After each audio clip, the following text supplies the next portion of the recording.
Raden Arjuna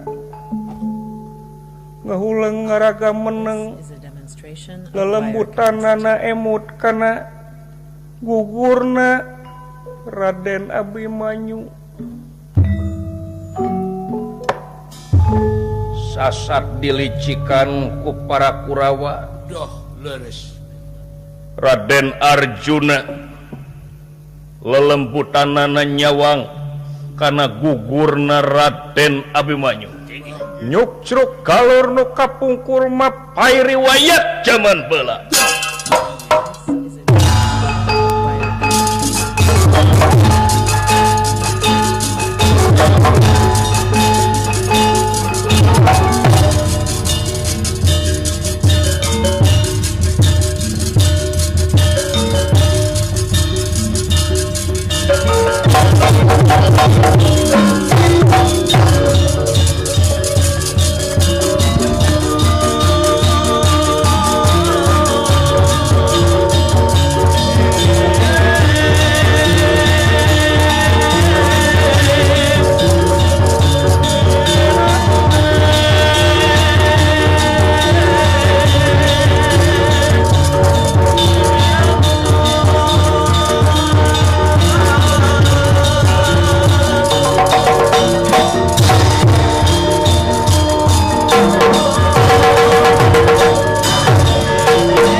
sajumlah para prajurit sedaya. Sakumaha didugikeun dina wengi tadi. Nyata pikeun siasat nandasa Abimanyu. Yen Abimanyu teu diaping ku Bima jeung Arjuna. Wayana ka Raden Gardapati, ka Raden Warsaya. Inge. Ayo. Eta si Bima jeung si Arjuna urang halikeun. Ye si Abimanyu urang kepo baku boya mangap. Inge. Ayo.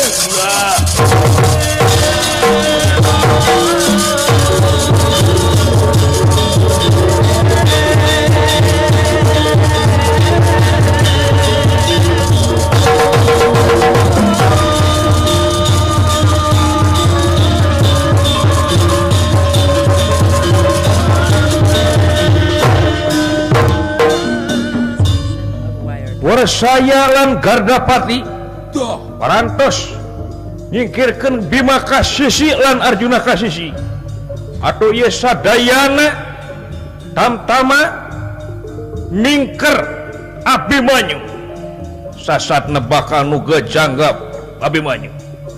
Sora baldea ayo kepung laku balap inge ayo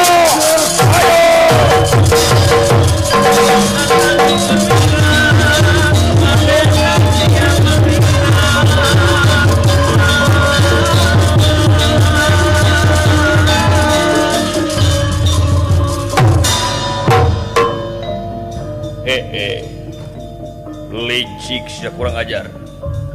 Sora Badria. Tuh si Abimanyu. Muncul si Abimanyu. Tembak. Hujanan ku panah. Hujanan. Oh ya.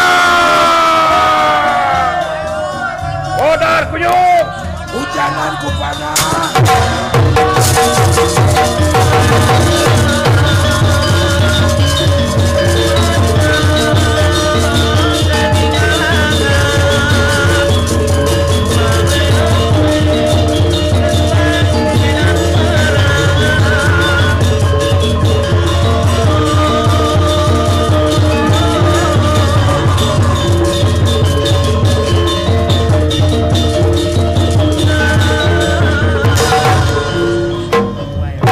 Abimanyu karancang ku rupa-rupa panah ti kulon ti wetan ti kidul ti kaler.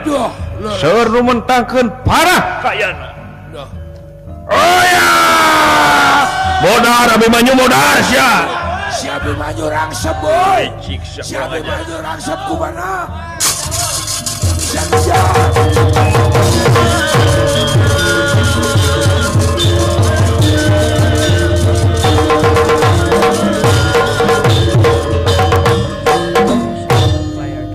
Raden Abimanyu karancang rupa-rupa panah Duh, leres. lajeng putra mahkota Astina nyata Mandrakumara Ya iya. nyaketan lajeng manahan ti caketan Abimanyu nanging Abimanyu nyaeta nyanak panah anu nancep tina salirana nyaeta di korona Mandrakumara kat beunang ku panah Abimanyu masing pati tumakaning perlaya Mandrakumara dugi ka Jayarata amuk-amukan nyanak gada kayana Abimanyu bakal dipeupuh ku gada Jayarata.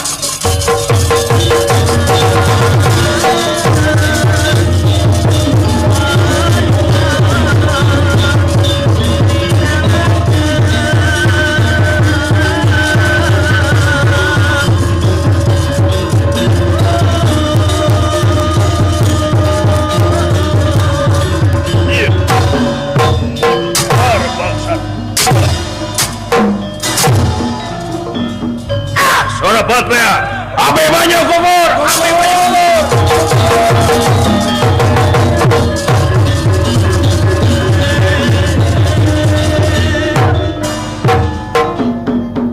Abimanyu gugur Gugur. Abimanyu gugur. usaha batur ku Jayarata kuat Jayarata hidup Jayarata hidup Hidup. Dugi karata Abimanyu gugur. anak aing si Abimanyu licik seorang kurang-kurawa Dirampok lah. awas tenjong